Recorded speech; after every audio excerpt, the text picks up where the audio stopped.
tere, mina olen Ursula ja mina loen sulle Annie Smithi raamatut Jipp ja Janneke. Ma loen iga kord 2 peatükki korraga, siis on sul natukene rohkem kuulamist. Aga alustame päris algusest. Jipp ja Janneke hakkavad koos mängima. Jipp jalutas aias ringi ja tal oli väga igav. Kuid äkki, mida ta märkas? Heki sees oli väike ava. Mis võiks küll seal teisel pool hekki olla, mõtles Jipp. Mõni loss, mõni tara, mõni rüütel. Ta istus maha ja vaatas läbi ava. Ja mida ta nägi? Üht väikest nina, üht väikest suud ja 2 sinist silma. Seal oli üks tüdruk. Ta oli täpselt sama suur kui Jipp. Mis su nimi on, küsis Jipp. Janneke, vastas tüdruk. Ma elan siin.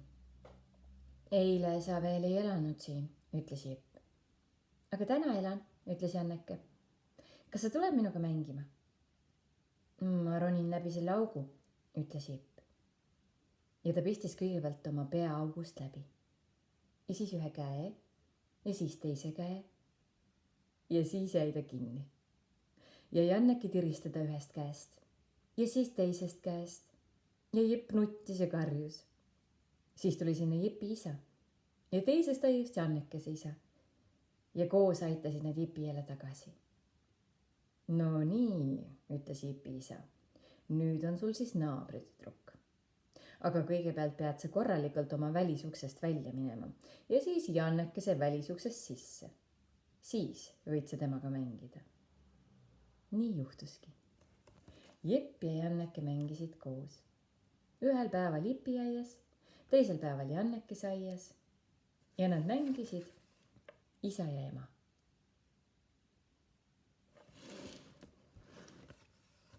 Jipil on saba. Jipp on juuksuri juures. Klips-kleps teevad käärid.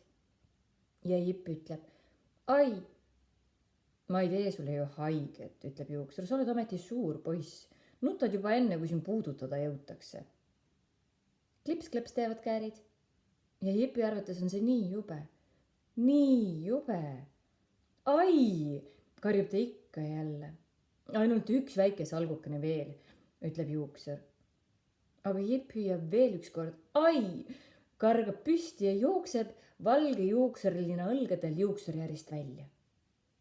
Ei, hüüab juuksur, sa pole veel valmis, ainult natukene veel. Aga Jipp ei taha enam. Ta jookseb hästi kiiresti. Ja ka juuksur jookseb tema kannul hästi kiiresti. Kuid Jipp jookseb kiiremini. Ta on juba peaaegu kodus ning juuksur kehitab vaid õlgu ja pöördub tagasi.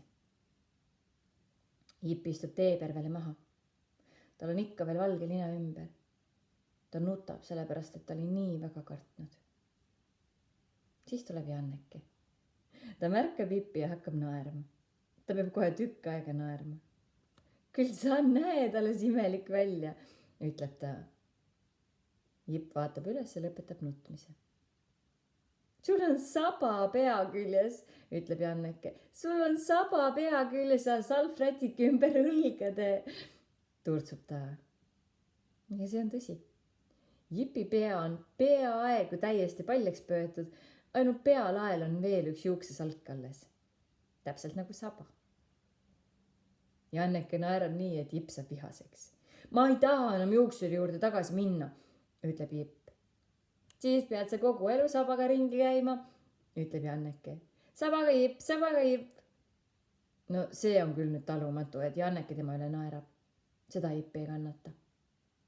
Väga aeglaselt tõuseb püsti ja väga aeglaselt kõnnib ta tagasi juuksurjärisse. See saba tuleb veel ära lõigata, ütleb ta.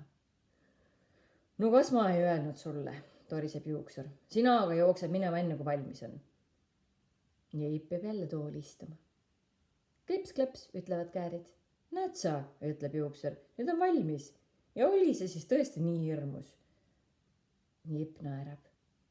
Juuksur nööbib valge lina lahti ja juba seisabki Jipp jälle tänaval. Mu saba on läinud, ütleb ta Jannekesele. Ma näen jah, ütleb Janneke. See oli väga naljakas. Ja seejärel lähevad nad klaaskuulikestega mängima. Ja meie loeme järgmisel korral edasi.